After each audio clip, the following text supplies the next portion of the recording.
friends, it's Christy, and long time no talk. I hope you're having a great new year so far. I know it's almost February, but happy new year. So as you can see from the title of this video, this is part 2 of a series that I started almost 4 months ago. So I'm so sorry for the awkward delay in parts. But fortunately, this part is actually going to be about the beginnings. It's going to be about all the things that I needed to start my business, to currently run my business, and I think it was the perfect timing to do it in February. So let's just pretend that I planned it out this way. Actually, I thought that this part 2 of the series was going to be more about me sharing the details of my timeline starting this business, kind of like what got me inspired to start my own business, what are the steps that I took to like get it legit, and all that kind of stuff, which I know that many of you are really interested in. The funny thing is, I've been getting a lot of messages on Instagram from people asking me what supplies do I use, what machines do I recommend, and so on and so forth, especially for illustrators like me who want to turn their drawings into products like stickers, prints, cards, and so on and so forth. And you know, I am all for sharing everything that I know. I actually just put a little FAQ highlight on my Instagram stories that you're welcome to check out and also ask me more questions. But I thought I would also make this video because I think it'd be really beneficial. But to be honest, I thought that there was already so much information online that, you know, for me to be just another artist sharing what I use, it would all end up being the same information regardless. But some of you have told me, who are reaching out and asking me these questions, that you do ask other artists and they leave you on red. And I don't know if it's because they're busy or if they get, you know, drowned in their messages or whatnot, but I am more than happy to share what I know and what I use because it's only going to help all of us. 90% of it, to be honest, I probably learned or heard about it from someone else. So I'm here to just pass it forward, and I hope that it helps you create the things that you want to create.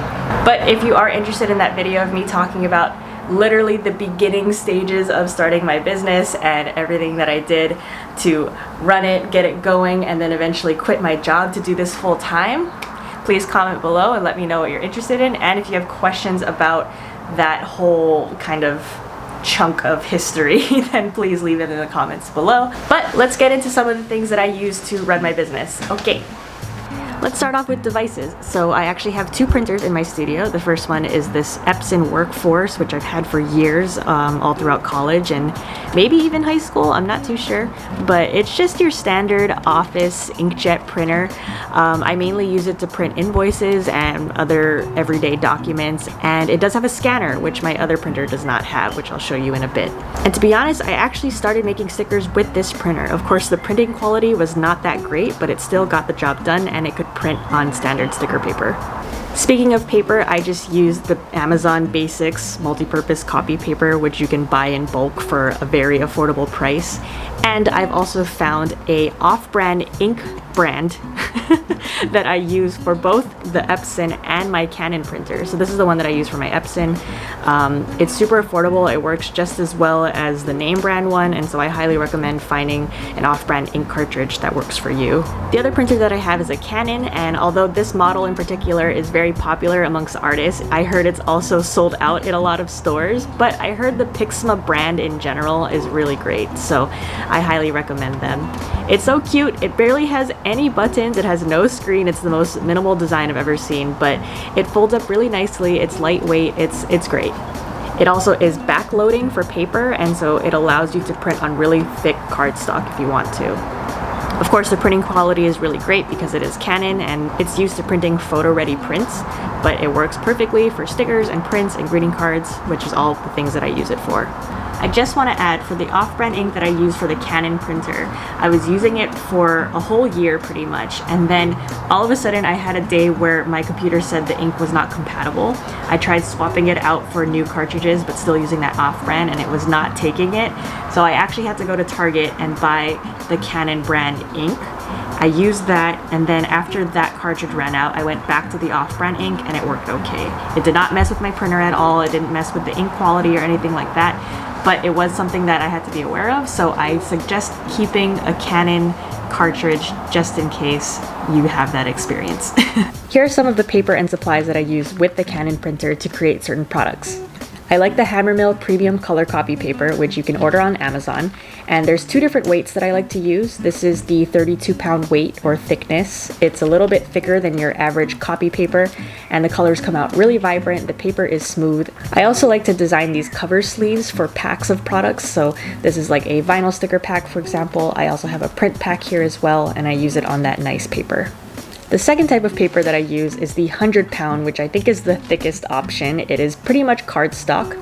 I mainly use it now to make the title cards for my packs, like the sticker and the print packs. But I was actually also using this paper to make art prints from home. I now outsource because I want the color quality to be the best possible quality, but it's totally possible to do art prints from home with this printer and this paper. I was also using the 100-pound paper to make greeting cards in small batches, and I could also make postcards too. There are other types of paper that I'll use on a very rare occasion, but those are my main supplies. Now moving on to sticker paper, I use online labels to make sticker sheets and die cut stickers from home. This is the weatherproof gloss, which you've seen me use in some of my sticker sheets. My newest one was the Big Ray sticker that I did for New Year's. You can see that it's got a nice sheen, and these are waterproof, but I did notice that if it's in the sun for too long, sometimes the colors will fade. The one that I use the most often is the weatherproof matte for inkjet printers. It does have the same issue of, yes, it is waterproof, but I do experience some color changing or fading over time. But for the most part, it's totally worth its price. By the way, you'll notice that these are cases of 100 or 250 sheets. Trust me, when you start out making stickers from home, you will run through all of these very quickly. I highly recommend buying in bulk, and Online Labels offers really good prices for this. Next, the other sticker sheet that I use are these basic shipping labels that I get from Amazon in a bulk of 500 sheets. These I actually use to make my planner sticker sheets that are not waterproof, but the colors still come out really vibrant. This is actually the material I started with when I was printing stickers on my Epson printer, and I'm still using them today.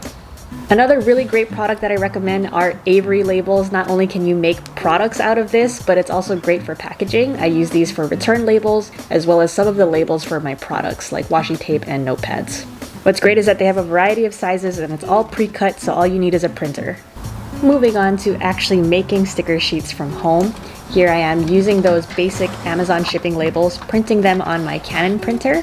Now we're gonna go into my cutting materials. So I actually use off-brand supplies. This is Nikapa. I don't know how to pronounce it, but it is a cutting mat, and I just have a brayer from when I used to do stamp making. Although the cutting mats come in a bulk pack, I like to use them as much as I can until they really are not sticky anymore. But using the brayer helps to stick it to the mat, and I also lay it down with some Scotch tape. I use a Silhouette Cameo 3. I've had it for about a year now, and I've never had to replace the blades or anything like that.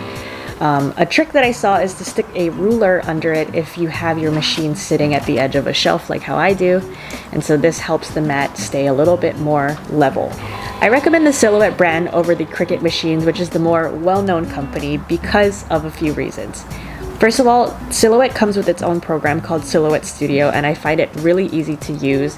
I don't understand a lot of Photoshop or Illustrator half of the time, but Silhouette Studio has a lot of tools that make it easy to create cut lines and different depths.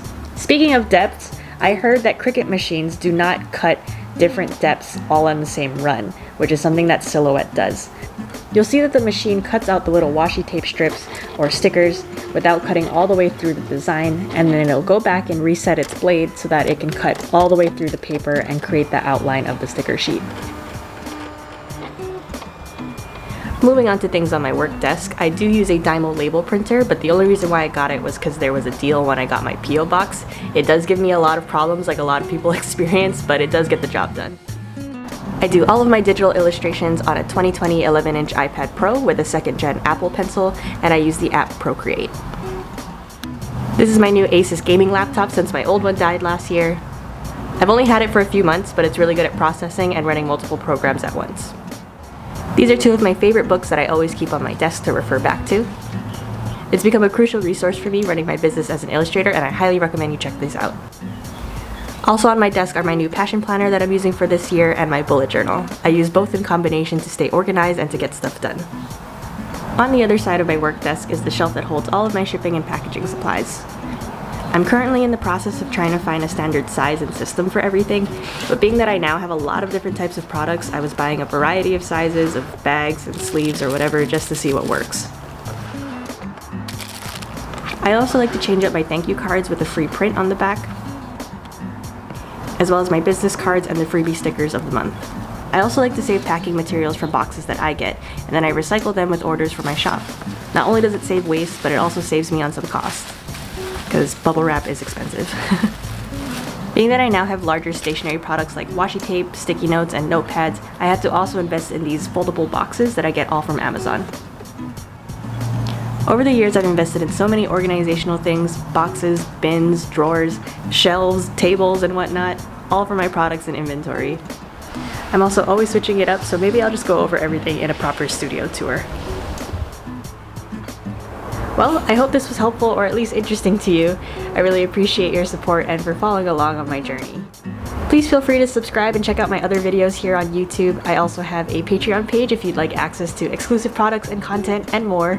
You can shop my store at riskitdesign.com and follow me on Instagram to stay updated.